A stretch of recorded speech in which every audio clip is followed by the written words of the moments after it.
Modern ससुराल बनाऊंगी। अरोरा परिवार एक आम सा सीधा सादा सा सिंपल सा परिवार है, जहां माता पिता का सम्मान, छोटों से प्यार, बड़ों को आधार देना, ये सब इन परिवार की नींव रही है। कविता और जवाहर ने जिंदगी में काफी उतार चढ़ाव देखे हैं, फिर भी अपने दोनों बेटों को काफी अच्छी शिक्षा और ऊंचे मकाम पर पहुंचाया है। सुरेश और अनुज को अच्छी परवरिश के साथ अच्छे संस्कार भी मिले हैं, जिससे आज वो अपनी एक सॉफ्टवेयर कंपनी चला रहे हैं। दोनों खुश रहो, जीवन में आगे बढ़ो और खूब तरक्की करो। राजा खुश तो प्रजा भी खुश। माँ ने आशीर्वाद दिया ये तो समझ में आ गया, लेकिन आपने क्या कहा ये मुझे समझ में नहीं आया पापा। अनुज, इसका मतलब है कि अगर राजा खुशहाल होगा, आगे बढ़ेगा, तो वो अपने साथ प्रजा को, यानी कि अपने आसपास वालों को भी साथ में तरक्की करवाएगा। जिसका मतलब है कि हमारी कंपनी अगर आगे बढ़ेगी तो हमारे साथ काम करने वाले भी आगे बढ़ेंगे। ये तो सही बात है पापा, क्योंकि आजकल केवल खुद का आगे बढ़ना नहीं, सबका विकास करना ज़रूरी है। यही देश की भी तो ज़रूरत है। माता पिता तो सदैव यही चाहते हैं कि उनके बच्चे जीवन में सबसे आगे रहे, लेकिन मैं इसके साथ ये भी चाहता हूँ कि तुम दोनों सही रास्ते के साथ आगे बढ़ो। कामयाबी को सही रास्ते पर चलने के बाद पाओ। पापा, आपका मार्गदर्शन हमेशा ही हमारे लिए लाभदायी रहता है। हम आज तक कहीं भी अगर अटके भी हैं तो आपने और माँ ने हमेशा ही हमें सही रास्ता दिखाया है। सुरेश, केवल हम ही नहीं, लेकिन निकिता तुम्हारी पत्नी ने भी तुम्हारा बहुत साथ दिया है। माता पिता के साथ साथ निकिता का नाम लेना भी ज़रूरी है। वो तुम्हारी अर्धांगिनी है, जिसने कदम कदम पर तुम्हारा साथ दिया है। जी माँ, अब सही कह रही हैं। निकिता ने मेरे बुरे और अच्छे समय में मेरा बहुत साथ दिया है। जिस तरह माँ जी और पापा जी ने आप लोगों को हमेशा ही डटे रहने का सबक सिखाया है, वैसे ही माँ जी ने मुझे हमेशा ही मोटिवेट किया है कि मैं कैसे आपका साथ दे सकती हूँ। इसलिए थैंक यू माँ जी। माता पिता का तो फ़र्ज़ ही होता है बच्चों का साथ देना, लेकिन निकिता जब से इस घर में आई है, उसने हमेशा ही हमारी सेवा भी की है और हमारी बात भी मानी है। हम बहुत खुश नसीब है कि हमें निकिता जैसी बहू मिली है।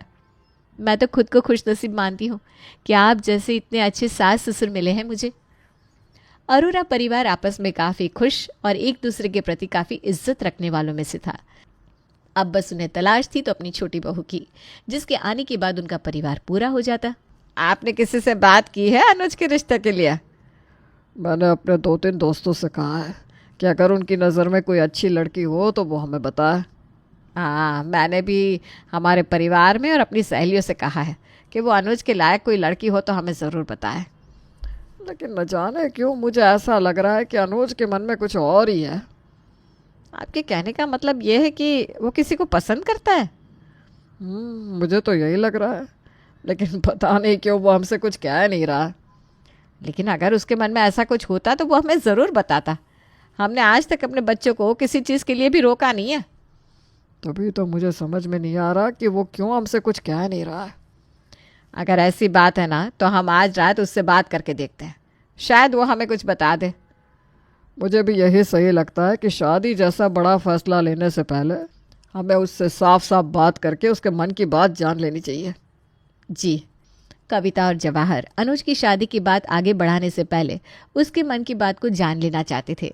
इसलिए रात को खाना खाने के बाद जब सब लोग साथ बैठे थे, तब कविता और जवाहर ने अनुज से सीधे सीधे सवाल पूछ ही लिया। अनुज, तुम्हारी माँ और मेरे मन में काफ़ी दिनों से एक बात घूम रही है, इसलिए आज हम दोनों तुमसे साफ साफ पूछना चाहते हैं कि अगर कोई तुम्हारे दिल में है जिसे तुम पसंद करते हो तो तुम हमें बता सकते हो। देखो बेटा, शादी ना एक बड़ा फैसला होता है। हम नहीं चाहते कि तुम्हारा रिश्ता किसी ऐसे से हो जाए जहाँ तुम खुश ना रह पाओ। माँ पापा, एक्चुअली बात यह है कि तुम्हें जो कहना है साफ साफ कह सकते हो अनुज। तुम्हें हमसे झिझकने की कोई ज़रूरत नहीं है। बात यह है कि पापा, मैं सच में किसी को पसंद करता हूँ, लेकिन आज तक मेरी हिम्मत नहीं हुई कि मैं उसे बता सकूँ। इसका मतलब मेरा अंदाज़ा सही निकला, तुम्हारे मन में ज़रूर कोई है। लेकिन पापा, मुझे नहीं पता कि वो मुझे पसंद करेगी या नहीं। क्यों? तुम्हें ऐसा क्यों लगता है? लेकिन वो कौन है पहले ये तो बता, जिसने मेरे भाई को इतना परेशान कर रखा है। हाँ देवर जी, ज़रा बताइए तो सही, आखिर वो है कौन? क्या हम सब उसे जानते हैं? हाँ भाभी, आप सब उसे जानते हैं। वो कमल अंकल की बेटी है ना, खुशबू, मैं उसी को पसंद करता हूँ कब से, लेकिन आज तक मैं उसे कभी कह नहीं पाया हूँ। कमल अंकल तो पापा के बहुत अच्छे दोस्त हैं। तुम उनकी बेटी खुशबू को पसंद करते हो। ये बात तुमने पहले क्यों नहीं बताई? मुझे लगा कमल अंकल का उठना बैठना तौर तरीके सब कुछ बड़े ही अलग है, और खुशबू भी आज की मॉडर्न लड़की है, तो हमारे घर में सेट होगी कि नहीं, इसलिए मैंने कभी इस बारे में बात नहीं की। हर घर का रहन सहन अलग होता है अनुज, लेकिन साथ में रहने से, साथ में उठने बैठने से सब सही हो जाता है। शादी के बाद हर किसी को एडजस्ट करना होता है। थोड़ा खुशबू एडजस्ट कर लेगी, थोड़ा हम कर लेंगे। हाँ, कमल अंकल पापा के बहुत अच्छे दोस्त हैं। खुशबू के लिए वो कभी ना नहीं कहेंगे। सच पापा, क्या मैं खुशबू से शादी कर सकता हूँ? अगर तुम खुशबू को सच में पसंद करते हो तो क्यों नहीं कर सकते? देखिए पापा, इसकी आंखों में कैसे चमक आ गई है। ठीक है, मैं आज ही कमल से बात करता हूँ। अनुज ने अपने दिल की बात अपने माँ बाप से कह दी थी और जवाहर ने कमल की बेटी का हाथ अपने बेटे अनुज के लिए मांग लिया। खुशबू और अनुज का रिश्ता भी तय हो चुका था। मैंने कभी सपने में भी नहीं सोचा था कि हम दोनों एक साथ होंगे। हाँ, तुम लकी हो कि तुम्हें मैं मिल गई, है ना? सच में मैं बहुत लकी हूँ, इसलिए मैं वादा करता हूँ शादी के बाद मैं तुम्हें किसी चीज़ की कमी नहीं होने दूंगा। मैं भी तुमसे यही उम्मीद रखती हूँ। हमारी शादी के लिए मैं बहुत उत्साही हूँ। हमारी शादी इतनी धूमधाम से होनी चाहिए कि सारा शहर याद रखे। इसलिए शादी में हमारी एंट्री से लेकर मेरी डोली तक सब कुछ ग्रैंड होना चाहिए, ठीक है? अरे ठीक है, जो हुक्म मेरे आका। अनुज खुशबू की हर ख्वाहिश को पूरा करना चाहता था, लेकिन उसके माता पिता की सोच कुछ अलग ही थी इस मामले में। हम शादी के खर्चों के लिए मना नहीं कर रहे हैं, लेकिन इन बेफिजुल खर्चों के लिए मना कर रहे हैं बस बेटा। हाँ अनुज, यहाँ तुम जितने फंक्शन बढ़ा रहे हो उतने लोग और मेहमान भी बढ़ेंगे, और उनको संभालना, उनकी सेवा करना बहुत भारी हो जाता है। और लोग सिर्फ बेगानी शादी में अब्दुल्ला दीवाना बनकर आते हैं। उन्हें तुम्हारे खर्चे से, तुम्हारी शादी से कोई लेना देना नहीं होता। इसलिए लोगों को देखकर पैसे खर्चा करने से अच्छा है कि तुम दोनों अपने लिए प्रॉपर्टी या सोने चांदी में इन्वेस्ट कर लो। पापा, खुशबू ने पहली बार मुझसे कुछ कहा है, मैं उसका दिल नहीं तोड़ना चाहता, और आजकल तो ये सभी ट्रेंड में है। बेटा, दूसरों को देखकर हम क्यों खड्डे में गिरे? माँ और पापा सही कह रहे हैं अनुज। शादी तुम कितनी भी धूमधाम से करो, लेकिन लोगों के मुंह तो फिर भी बंद नहीं होते, वो तो फिर भी कमियां ही निकालेंगे। भैया, ये सोच पुरानी हो चुकी है। मैंने खुशबू से वादा किया है और वो वादा मैं पूरा करके रहूँगा, इसलिए उसने जो कुछ कहा हम वो सब करेंगे अपनी शादी में। ठीक है भैया, अगर तुम्हें लग रहा है कि तुम दोनों को ये करना ही है तो हम तुम्हें नहीं रोकेंगे। अनुज और खुशबू की जिद पर वो लोग बड़े ही धूमधाम से शादी पर खर्चा करते हैं, लेकिन जब खुशबू को घर ले आया जाता है तब उसे अपने ससुराल के स्वागत का तरीका काफ़ी सिंपल सा लगता है। आओ बेटा, अंदर आओ। मुझे तो लगा था कि आप लोगों ने ढोली बुलवाए होंगे, नाच गाना होगा, लाल गुलाबों से मेरा स्वागत करेंगे, लेकिन यहाँ तो ऐसा कुछ भी नहीं हो रहा है। हम लोग दूसरों को क्यों बताएं कि हम कितने खुश हैं बेटा? हाँ बहू, तुम्हें ये स्वागत सिंपल सा लग रहा होगा, लेकिन तुम्हारे आने से हम सच में बहुत ज़्यादा खुश हैं। हमने इसलिए तुम्हारे लिए ये हीरो का हार भी तोहफे में लिया है, जो तुम्हें ज़िंदगी भर काम आ सकता है। हाँ बहू, हम सबका तो यही मानना है कि अपनी खुशी को अपने तक ही सीमित रखना चाहिए। लोगों की नज़र ना काफ़ी ख़राब होती है, हो सकता है वो हमारी खुशियों को नज़र लगा दे। आजकल ऐसा कुछ नहीं होता माँ जी, आप लोगों को इन पुरानी सोच को छोड़कर आगे बढ़ने की ज़रूरत है। अब ज़माना आगे बढ़ गया है। तुम्हारी बात भी सही है बहू, हम लोग कोशिश करेंगे कि हम अपनी सोच को तुम्हारे साथ मैच कर सके। ठीक है, चलो अब तुम दोनों बहुत थक गए होंगे, जाकर अपने कमरे में आराम कर लो। खुशबू की सोच अरोरा परिवार से काफ़ी अलग सी थी और उसके सास ससुर भी यही कोशिश कर रहे थे कि वो भी अपनी सोच को नई बना सके। अनुज, तुम दोनों की नई नई शादी हुई है, तुम दोनों ने कहाँ सोचा है घूमने जाने का? मेरा तो मन है कि हम बाली चलते हैं। बाली?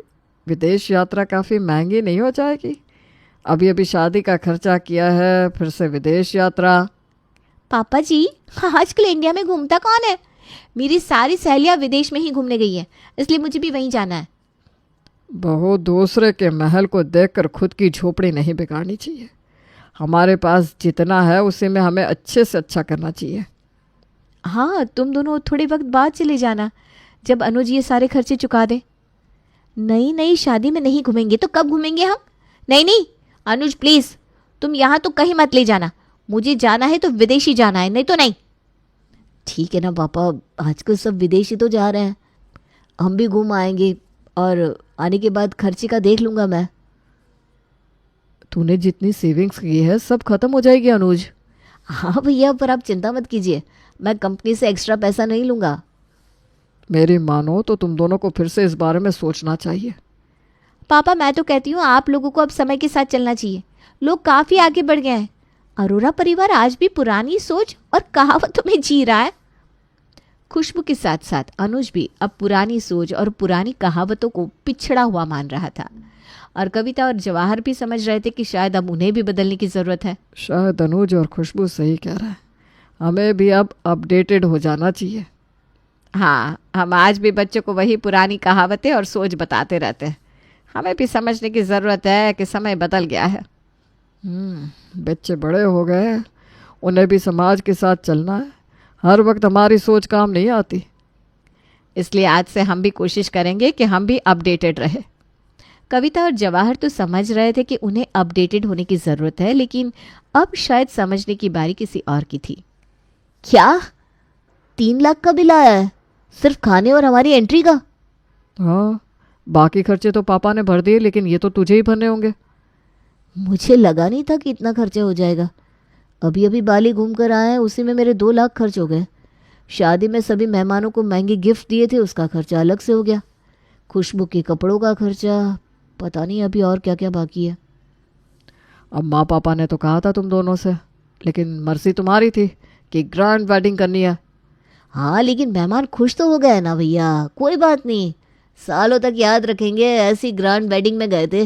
मैं तो आज के बाद उनसे कभी बात भी नहीं करूंगी पापा जी। क्या हुआ खुशबू, तुम इतनी गुस्से में क्यों लग रही हो? सब ठीक तो है ना? अरे भाभी, आज मेरे पापा का फ़ोन आया था।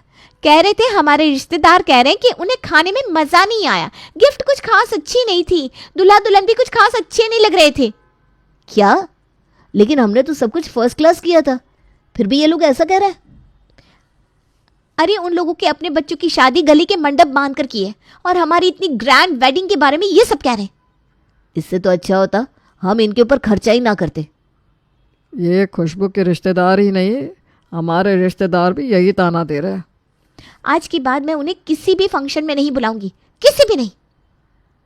पापा और माँ ने दुनिया देखी है, तभी वो तुम लोगों से कह रहे थे कि ये लोग कभी नहीं सुधरने वाले। इससे अच्छा होता कि तुम लोगों ने अपने पैसे किसी में इन्वेस्ट कर लिए होते। हाँ, अब बिल तो देखो कितना आया है।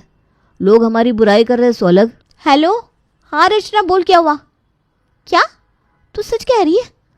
नहीं नहीं, हमसे भी नहीं हो पाएगा यार। ठीक है चल, मैं तुझसे बाद में बात करती हूँ। क्या हुआ, किसका फ़ोन था और तुम इतनी परेशान क्यों लग रही हो? मेरी सहेली रचना का फ़ोन था। उसकी अभी अभी शादी हुई है, हमसे कुछ पैसे मांग रही थी। कह रही थी शादी में इतना खर्चा कर दिया है, फिर विदेश यात्रा पर चले गए, अब लेनदार दरवाजे पर खड़े हैं। शायद हमें भी पापा और माँ की बात सुन लेनी चाहिए थी। क्या हुआ भाई, सब ठीक तो है? तुम सब ऐसे क्यों खड़े हो यहाँ? पापा माँ, मुझे आपसे माफ़ी मांगनी है। माफ़ी किस बात की बहू? मुझे लगा था मैं मॉडर्न ससुराल बनाऊंगी यहाँ आकर, लेकिन मैं ये भूल गई थी कि सालों का अनुभव आजकल की मॉडर्न सोच से कहीं गुना ज़्यादा असरकारक होता है। आपने आज तक जो भी कहावतें कही मैंने नहीं माना, लेकिन आज मुझे एहसास हो रहा है कि आप दोनों हमें किसी मुसीबत से बचाने के लिए ये सब कह रहे थे। खुशबू बिल्कुल ठीक कह रही है पापा, मुझे भी माफ़ कर दीजिए। मैंने भी आपकी बातों को अनसुना कर दिया, लेकिन आज से मैं आपकी हर बात को सुनूंगा और मानूंगा भी। हम दोनों को खुशी है कि हमारे बच्चे हमारी बात को आज भी इतना मान देते हैं। हम भी ये समझते हैं कि नए युग के साथ चलना सही है, लेकिन फिर भी मैं यही कहूँगी कि जितनी चादर हो उतने ही पैर फैलाने चाहिए, वरना वो चादर फट ही जाती है। और अनुज, मैंने तेरे सारे खर्चे चुका दिए। मैंने और कविता ने अपने दोनों बच्चों के लिए सेविंग्स करके रखी थी, इसलिए अब तुम्हें चिंता करने की कोई ज़रूरत नहीं है। थैंक यू पापा। परिवार में no sorry no thank you. ये भी कोई पुरानी कहावत है क्या पापा जी? नहीं बेटा, ये तो मॉडर्न कहावत है। अब मुझे समझ में आ रहा है निकिता भाभी क्यों कहती हैं कि वो लकी है कि वो इस ससुराल की बहू है। आज से मैं भी कहूँगी, मैं बहुत लकी हूँ कि मुझे ऐसा ससुराल मिला है। मेरी दोनों प्यारी बहू है। चलो अब सब साथ में खाना खाते हैं, क्योंकि family who eats together always stage together. Stage together. Stage together.